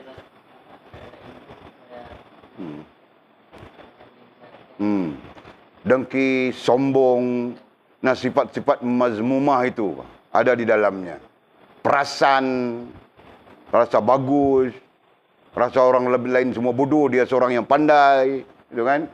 Nah, merasakan dia sentiasa hebat dan sebagainya. Nah, itu semua merupakan sebahagian daripada kotornya hati, gitu kan? Nah, boleh nampak itu? Nah, ini dua hal. Jadi pandangan kita boleh didasarkan kepada dua hal yang berbeza. Sama ada kau memandang dari sudut ini atau kau memandang dari sudut ini. Nah, kan? Nah, kita bilang saja ini satu dan ini dua. Seperti Walid sebut tadi pencerahannya. Bahwa roh, nah bolehkah saja kau kaitkan dengan rohaniah pada skala induk, skala besar. Nah, rohaniah pada skala kecil. Boleh faham tak? Nah, nanti kamu orang jadi guru, kau mau terangkan tentang bagaimana baiknya roh, jasad boleh baik. Nah, itu skala besar. Nanti kau mau terangkan skala kecil saja. Macam mana tingkah laku kita, amalan kita boleh jadi bagus. Nah, itu skala kecil. Istilahnya adalah rohaniah. Okey? Kerana dia punya pencerahannya pun dua saja. Akalmu bagus, hatimu bagus. Selesai. Jelas?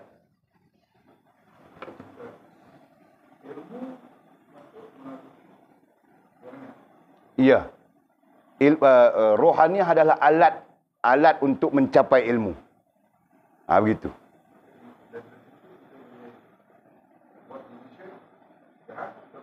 Yes. Yes.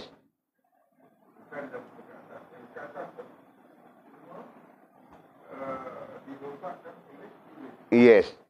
Dia yang tujuh step elemen, tujuh elemen tu adalah untuk mendirikan kita, dasar kepada diri kita dan sebagainya.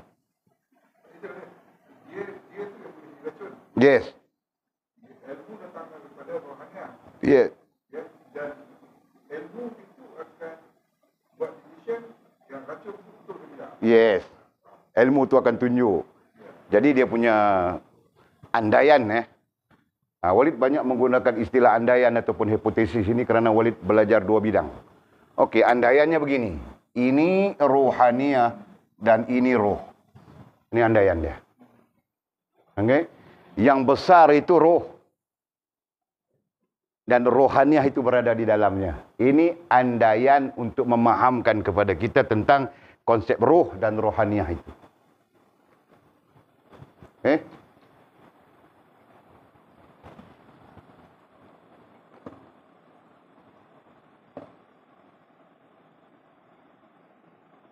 Siapa yang tidak paham tanya ya. Jangan kedekut mau bertanya. Nanti aku kedekut mau jawab.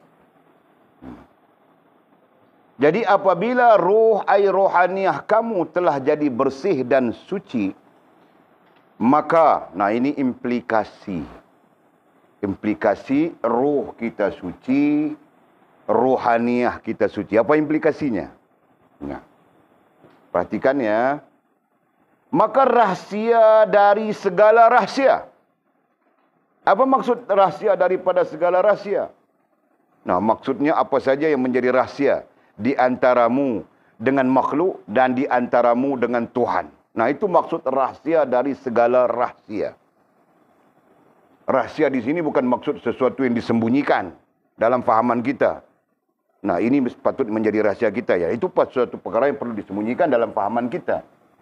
Tapi rahsia, maksud rahsia antara kita dengan Allah Subhanahu wa taala, rohaniah maupun jasmani adalah sesuatu yang tidak dibuka kepada orang yang tidak layak. Nah, itu maknanya.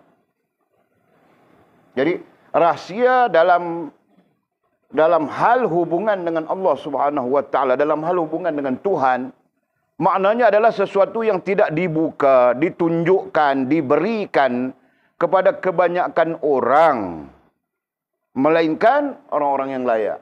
Nah, itu maksud rahsia. Jadi jangan kita salah faham.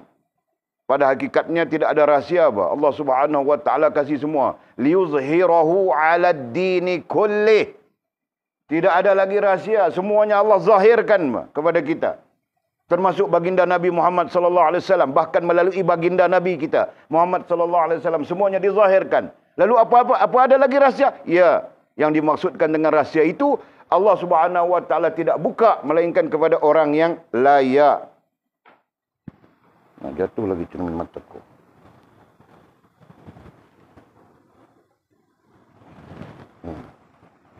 Faham tak?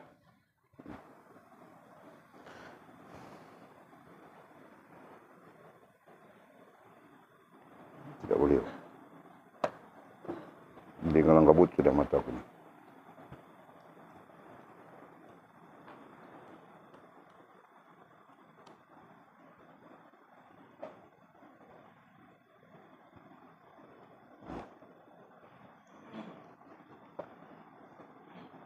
Okey, maka rahsia dari segala rahsia. Rahsia dari segala rahsia. Yang gaib dari segala yang gaib. Nah, bilang. Yang gaib dari segala yang gaib. Jadi perkataan, ambil balik ya, perkataan rahsia dari segala rahsia. Rahsia yang pertama adalah antara makhlukat, bainal makhlukat. Itu kalau ikut teks Arabnya. Rahsia yang pertama antara makhluk. Dan rahsia yang kedua di sana adalah dengan Tuhan, dengan Allah Subhanahu wa taala. Nah, itu Allah Subhanahu wa taala bukakan. Yang gaib dari segala yang gaib sama saja. Yang gaib itu artinya tidak kelihatan pada mata kasar. Itu makna gaib kan? Yang gaib tidak kelihatan pada mata kasar dari segala yang gaib. Maka yang gaib pertama itu makhluk. Dan dari segala yang gaib kedua itu hak ketuhanan bilangnya. Itu berdasarkan kepada teks asal. Artinya Allah SWT akan buka kepada kita yang gaib daripada makhluk. Dari segala yang gaib. Gaib yang kedua itu daripada hal ketuhanan. Nah, itu maksudnya.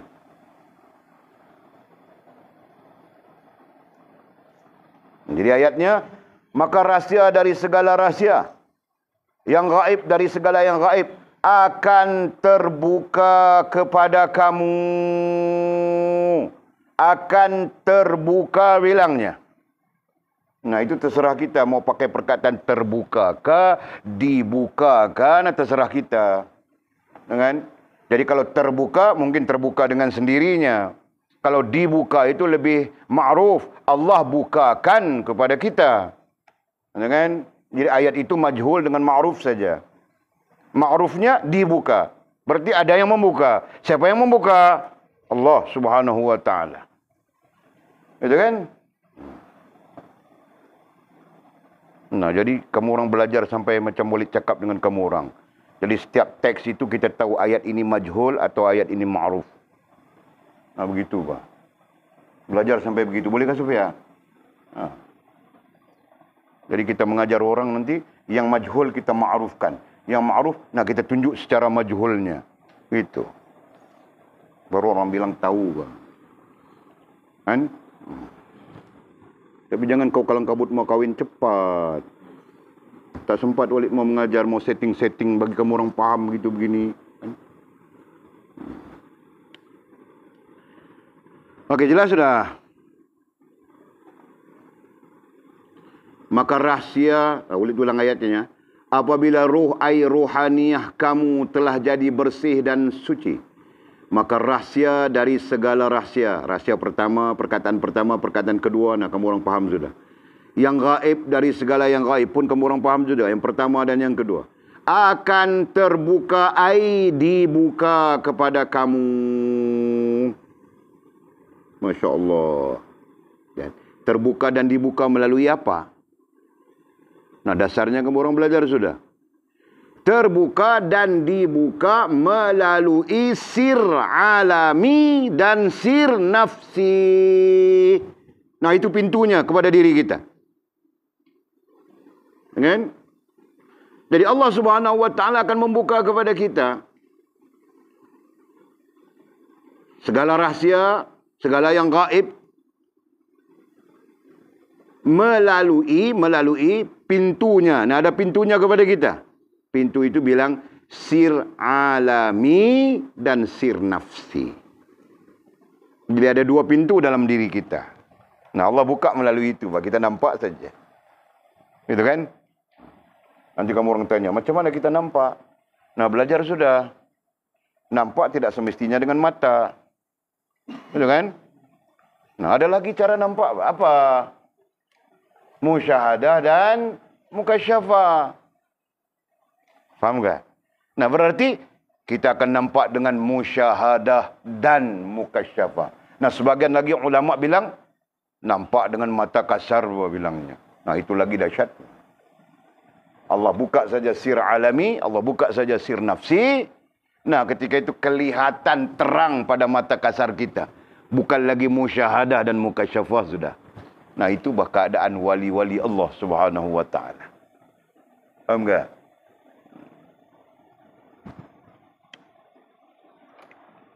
Allah ya Allah.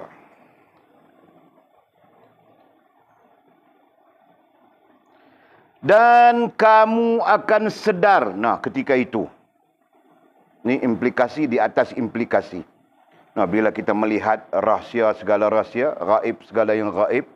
Nah, dalam arti kata yang lain.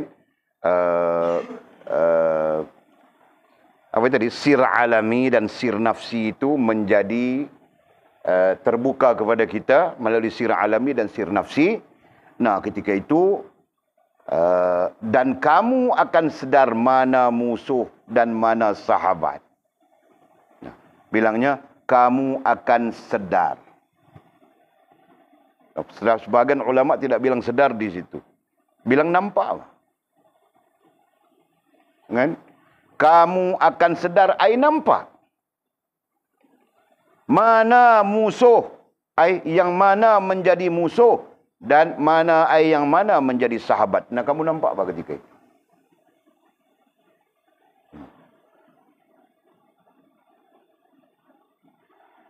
Nah, musuh dan sahabat itu dalam soal-soal apa yang bilang ya? Dalam soal-soal suhbah.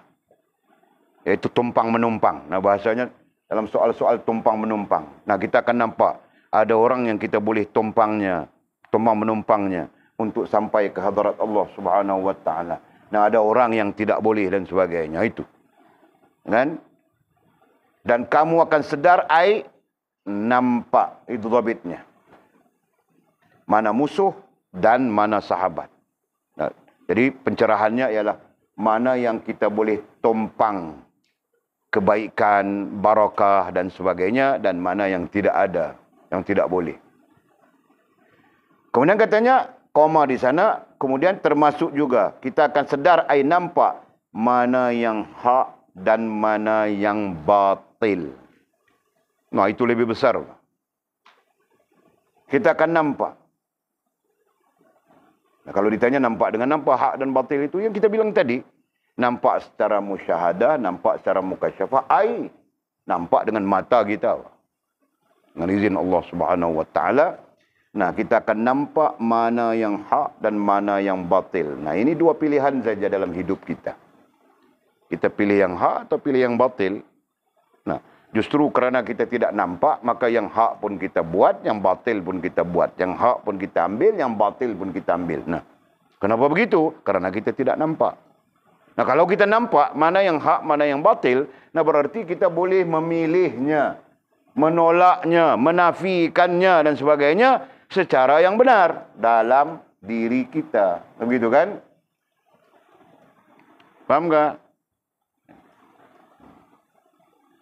Kemudian katanya, begitu juga kamu akan sedar nampak mana tauhid dan mana syirik. Nah, ini lebih besar daripada segala yang kita sebutkan tadi. Itu lebih penting. Kita boleh nampak, kita sedar, nampak mana tauhid dan mana syirik. Nah, ada apa sila? Ada apa kau bertanya kepada Tul?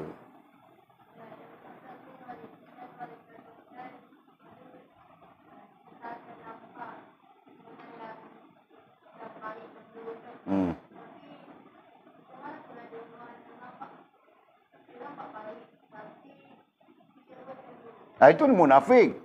Nah, kita sedang bercakap tentang diri kita, bukan kita bercakap tentang orang lain. Nah, kita tidak mau diri kita itu nampak yang baik, tapi buatnya yang buruk. Nah, kita tidak mau itu. Karena itu munafik. Bukan kita menghukumkan orang itu munafik, tetapi itu adalah bahagian bentuk amalan orang munafik. Faham tak? Nah, kita jangan begitu. Jelas ke? Nah, kalau kita nampak baik dan buruk, hak dan batil, nah, kita nampak, nah, kita pilih yang hak saja kan, yang batil jangan. Nah, begitu. Jelas kan? Nah, kau jangan tanya Atul, Atul bukannya tahu dia. Dia pun sama macam kau saja. Sekolah rendah. Kau tanya dengan Walid kan? Nah, Walid gurumu, Pak. Selain ayahmu, Walid adalah gurumu. Jadi tanya Walid, okey? Kau boleh tanya Atul apa? Kau tahu kah? Ini, aku ada tilalat ke di sini? Nah, itu kau boleh tanya Atul. Ha? Okey. Kemudian mana tauhid dan mana syirik? Ayat yang sama, dan kamu akan sedar nampak mana tauhid dan mana syirik. Ini yang terbesar. Yang kita, ini kita sebut kita kan, kita orang-orang yang mencari keimanan sebenar kepada Allah Subhanahu wa taala perlu nampak. Perlu boleh nampak. Patut kita nampak. Iaitu apa? Iaitu tauhid dan syirik. Justru apa? Justru syirik merusakkan seluruh amal kita. Bayangkan kita tidak nampak. Nah, kita berlaku saja kepada kita apa yang namanya syirik. Jadi rusak kan amal kita, hubungan kita dengan Allah Subhanahu wa taala. Nah, jadi situ pentingnya kita nampak. Sama ada kita mau guna perkataan sedar, nah itu pun halnya. Kan? Sedar, nampak. Dua-dua itu kita pakai. Betapa pentingnya untuk kita sedar dan nampak yang namanya tauhid dan yang namanya syirik. Supaya tidak berlaku di dalam diri kita. Apalagi kita berdepan dengan hadis baginda Nabi SAW. Akhir zaman ini kebanyakan umatku syirik. Nah, baginda menangis sudah 1400 tahun dulu. 1400, 1500 tahun dulu. Baginda Nabi SAW kita menangis sudah. Menangis kerana mengenangkan barangkali kenabiannya, mukjizat yang ada padanya, mengetahui apa akan terjadi umat akhir zaman ini. Nah, antara yang terjadi pada umat akhir zaman ini adalah syirik. Nah, baginda menangis sudah. Syirik bermaharajalela, syirik meluas di dalam umat.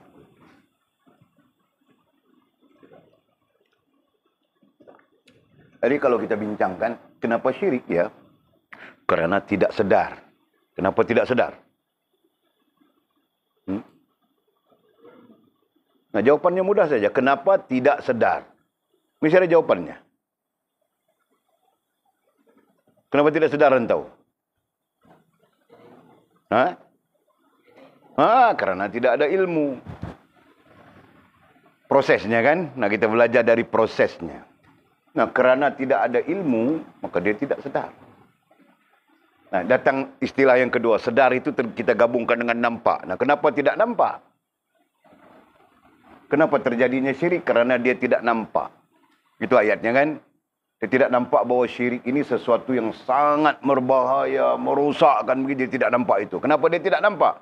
Nah, boleh saja dikaitkan dengan ilmu, kerana dia jahil. Nah, lebih besar daripada tidak nampak itu adalah kerana dia tidak musyahadah dan dia tidak mukasyafah. Faham kah? Ya Allah, mudah-mudahan kita capai apa yang perlu kita capai dalam berdepan dengan hal-hal yang kita bincangkan ini. Okey. Kemudian kata musannif, Nabi Ibrahim alaihissalam bersabda. Nah, bilang sabda Nabi Ibrahim.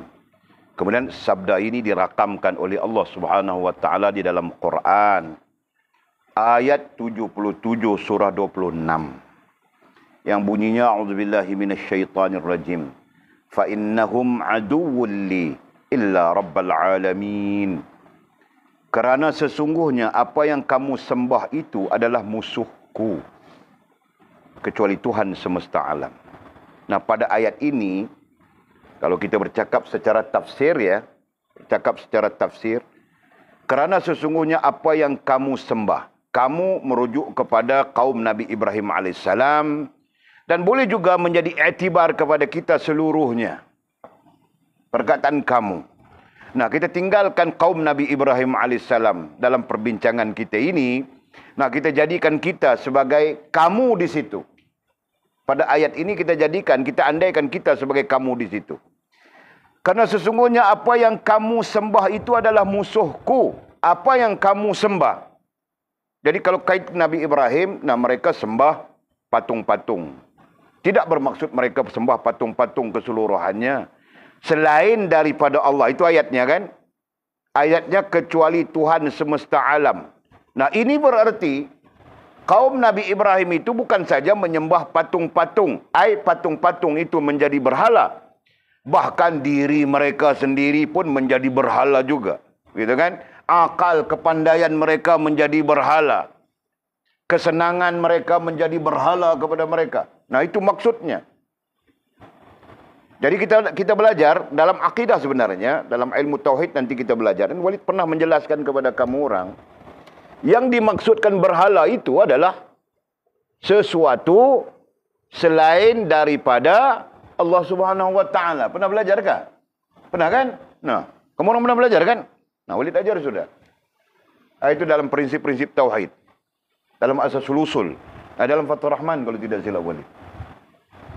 Kan? Nah, selain daripada Allah Subhanahu wa taala. Jadi kita ada dua entiti sembahan. Satu,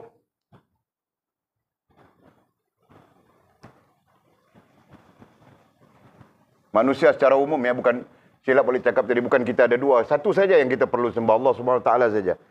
Yang lain-lain itu secara umum manusia menyembah selain daripada Allah, maka mereka menyembah berhala. Nah, satu entitinya ialah Allah.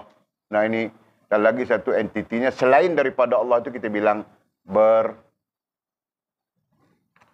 istilah Al-Qur'annya, ini istilah Al-Qur'annya bilang berhala. Nah. Jadi istilah berhala ini mencakup apa yang kita sembah secara objek maupun kecenderungan. Nah, itu diistilahkan kepada berhala. Ini perbincangan ini terkait usuluddin ya. Terkait tauhid secara langsung. Nah, satu yang terkait dengan berhala itu satu adalah objek sembahan. Tidak muat sudah mau tulis. Objek sembahan. Nah, itu mungkin patung, mungkin pokok, mungkin gambar. Yang memang wujud di dalam umat ya. Dalam umat ini memang wujud bentuk patung dan sebagainya. Nah, berbeza-beza agama. Nah, ada agama yang objek sembahannya itu kemaluan lelaki. Orang perempuan sembah kemaluan lelaki. Orang lelaki sembah kemaluan perempuan. Nah, jadi musim-musim perayaannya dibuat besar-besar, bang. Pergi cari dalam hutan balak yang paling besar sekali, nah ditebang. Diukirnya cantik-cantik. Kan? Ini kemaluan lelaki. Yang perempuan pula diukirnya kemaluan perempuan. Butterfly-nya itu diukir, bang. Butterfly. Yang lelakinya itu diukir bebet-bebetnya tu. Sekali dengan telurnya, dengan bebetnya, nah diukir, bang.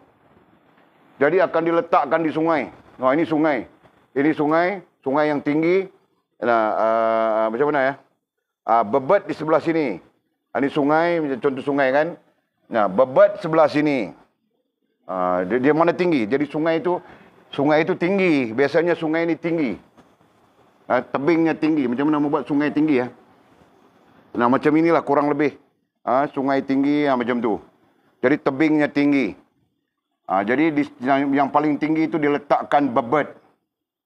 Di sini. Macam itu, bang. Sini diletakkan bebet. Di sini. Yang besar itu.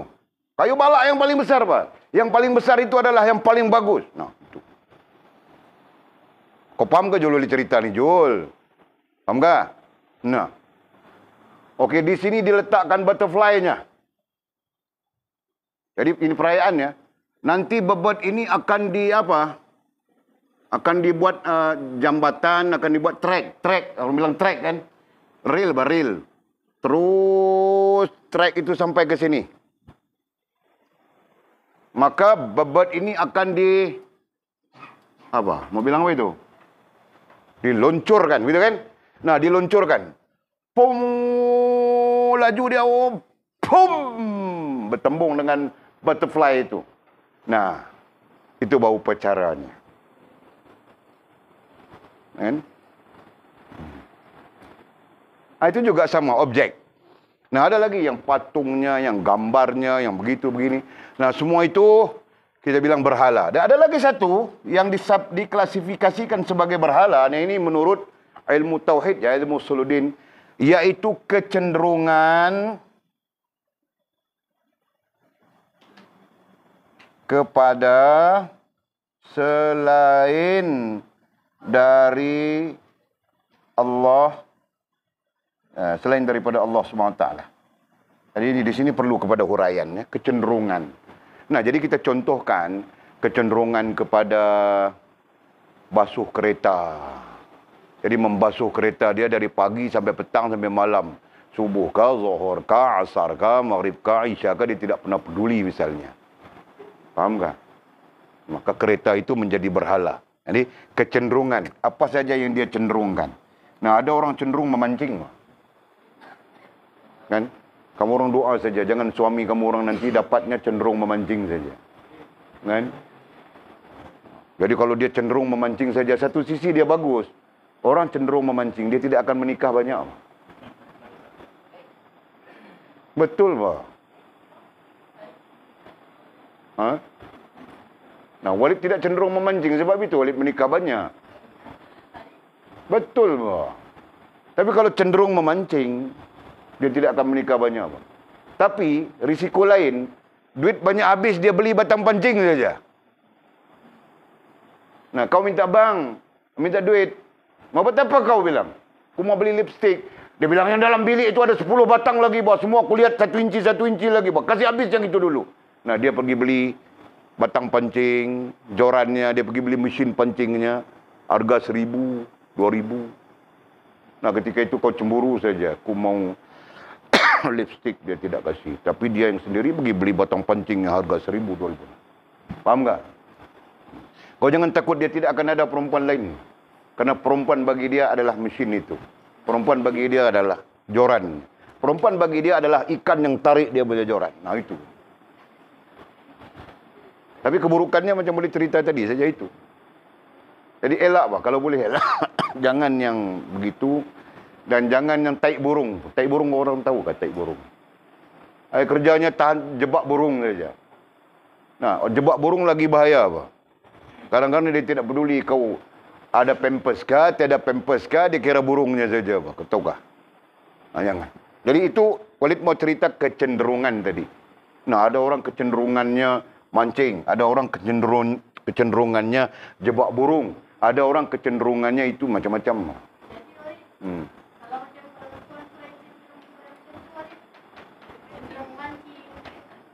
Tuh, perempuan cenderung mancing. Nah, kalau Walid cenderung mancing, Walid mau mamamu cenderung mancing, bah? Ya, betul. Tapi mamamu tidak akan cenderung kepada mancing selama-lamanya.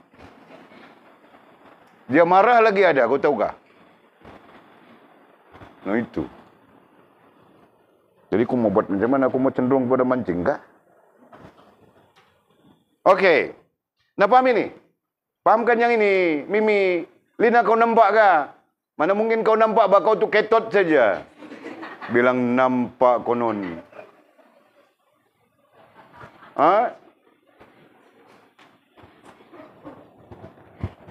Jadi kau tulis dari Mimi, okey?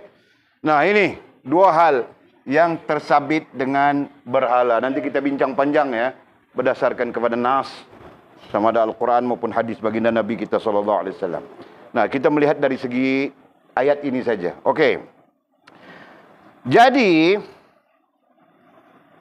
kita perlu menafikan apapun seperti mana dinafikan oleh baginda Nabi Allah Ibrahim alaihissalam. Nah, bentuknya bagaimana? Seperti mana kita bilang tadi, kuasa yang maha berkuasa adalah Allah SWT, bukan tangan, bukan kaki, bukan itu, bukan ini, dan bukan juga berhala. Nah, begitu kan? Seperti kepercayaan umat baginda Nabi Allah Ibrahim alaihissalam yang percaya kepada berhala-berhala mereka. Nah, baginda Nabi Ibrahim alaihissalam menafikannya. Bukan berhala itu. Nah, bukan juga berhala pada dirimu. Kepandaianmu, kekuatan tanganmu, karena orang-orang umat baginda Nabi Allah Ibrahim ini mempunyai kekuatan tangan yang sangat luar biasa bilangnya. Dalam hadis bilangnya begitu. Mereka mempunyai kekuatan memahat batu-batu. Faham tak? Dulu mana ada mesin. Nah, sekarang baru mesin. Dulu pahat saja, bah. Mereka mempunyai kekuatan untuk memahat batu-batu. Menjadikan objek itu, objek ini kan. Kekuatan. Nah, jadi mereka sangat bergantung kepada kekuatan diri mereka. Nah, Nabi Ibrahim datang menafikan itu. Jangan kau jadikan sembahan, ya bilang ni kan. Kerana sesungguhnya apa yang kamu sembah itu adalah musuhku. Sembah itu bermaksud yang kau, sama ada kau sujud dengan dahimu ataupun kau menyembahnya dalam bentuk-bentukmu dan kecenderunganmu selain daripada Allah Subhanahu wa taala. Nah, itu maksudnya. Nah, itu adalah berhala. Faham tak? Nah, kita bawa ke dalam konsep kita sama saja. Kecenderungan apapun, nah objek itu satu hal. Selain itu kecenderungan apapun sampai meninggalkan perintah Allah Subhanahu wa taala, nah itu berhala. Kan? Jadi kamu orang boleh melihat saja dalam Majmu' Syarah Muhazzab, di sana ada fatwanya oleh Al-Imam Nawawi rahimahullah taala. Jadi boleh bercakap berdasarkan kepada fatwa. Dan hal ini para ulama-ulama ahli usul, ahli tauhid memang membincangkan secara langsung. Kan? Dalam bab sembahan. Nah, kalau kita sempat belajar, kita belajar. Kalau tidak sempat, sekurang-kurangnya kamu orang ada maklumat sudah di sana. Nah, jangan kita jadikan itu berhala kita, ini berhala kita, termasuk kecenderungan kita. Nah, aku bukan jadikan berhala, aku bukan sembah dia, Pak. Memang kau tidak sembah secara objek, tetapi kau cenderung kepadanya sehingga meninggalkan Allah SWT, syariatnya, iman, Islam, dan sebagainya. Nah, itu kecenderungan. Jelas kan? Nah, kemudian kata musannif, yang baginda maksudkan musuh itu ialah berhala. Nanti kita bincang satu persatu, okey? Kita berhenti di situ, kemudian kata musannif, wallahu a'lam.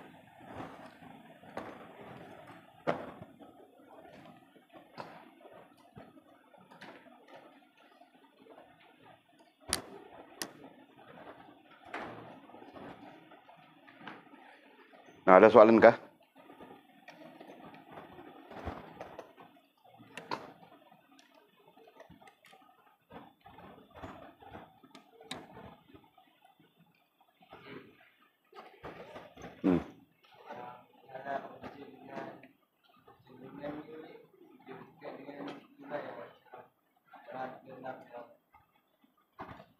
Kita belajar dalam syarahan yang ke-6 itu hari kan? Ya betul, Pak. Betul, memang berkaitlah. Kecenderungan kita selain daripada Allah Subhanahu wa taala. Kecenderungan itu membawa maksud kita memusatkan akal dan hati kita, itu kecenderungan kan?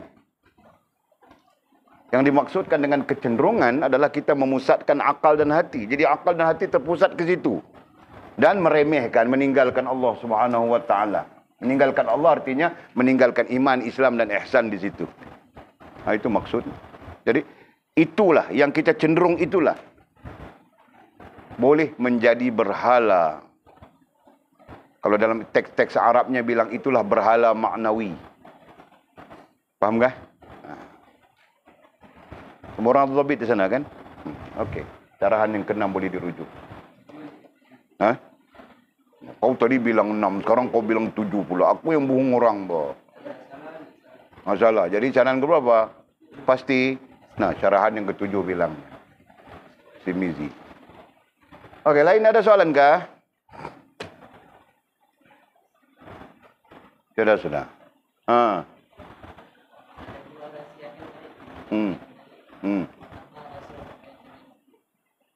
Kau tanya apa ni?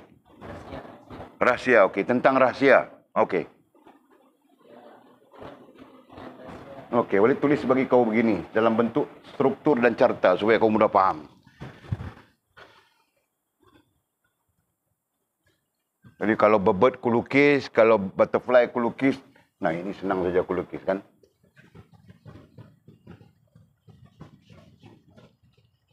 Okey. Jadi tanya si rantau, rahsia. Dalam teks kita tadi, rahsia, segala rahsia. Okey. Nah, rahsia itu dalam bahasa Arab bilang sir. Nah, oleh sebut istilah ini supaya kau langsung terkait dengan sir alami dan sir nafsi. Karena itu pintunya. Okey. Dan rahsia itu ada dua bentuk. Satu bentuk disebut dengan makhluqat. Makhluqat. Ini tulis Rumi ini payah, bah. Makhluqat. Satu lagi rahsia disebut dengan khaliq. Khaliq itu satu, tidak boleh sebut khaliqatnya, satu saja. Nah, yang makhluqat ini sangat luas. Yang makhluqat ini, rahsia dalam konteks makhluqat ini sangat luas. Alam itu, alam ini, alam itu, alam ini, seaneka alam. Yang kita pun tidak pernah tahu. Melainkan apa yang diberitahu oleh Allah Subhanahu wa taala dan Rasul. Betul kan? Nah, ini yang sangat luas. Dan satu lagi disebut khaliq. Nah, ini sebenarnya luas dari segi kebesaran Allah Subhanahu wa taala, dari segi jalalatnya. Tapi dari segi ilmiahnya satu saja, khaliq. Faham kan?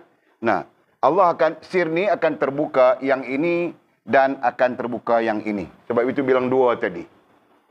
Okey? Rahsia yang terkait dengan makhlukat, rahsia yang terkait dengan khaliq. Dan tempat terbukanya itu tempat tajalli bilang dalam bahasa kitab ya, tempat tajalli terbukanya itu adalah pada sirmu. Nah, ada dua sir di sana. Satu alami. Nah, maksud alami itu adalah sesuatu yang besar, yang berada di sekelilingmu ataupun persekitaran. Nah, maksud lagi nafsi, sir nafsi, nah itu yang ada dalam dirimu sendiri. Nah, dua-dua itu dibuka. Nah, kau nampak saja. Dan hasilnya adalah kau melihat kebesaran Allah Subhanahu wa taala. Kata kau melihat jalalatnya jamalatnya dan kamalatnya. Faham kah? Lain ada soalan kah?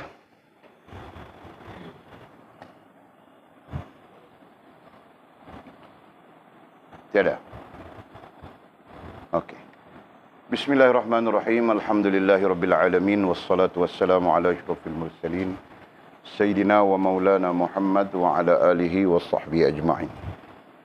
Allahumma iftah lana futuhal arifin warzuqna fahman nabiyyin waj'alna min ibadikas salihin. Allahumma ihdinas siratal mustaqim siratal ladzina an'ama Allah minan nabiyyin was-siddiqin wasyuhada'i was-salihin. اللهم ربنا افتح بيننا وبين قومنا بالحق وأنت خير الفاتحين. اللهم أعنا على ذكرك وشكرك وحسن عبادتك. اللهم فقهنا في الدين وعلمنا التأويل. اللهم فقهنا في الدين وعلمنا التأويل. اللهم فقهنا في الدين وعلمنا التأويل. وصلى الله على سيدنا محمد وعلى آله وصحبه وبارك وسلم.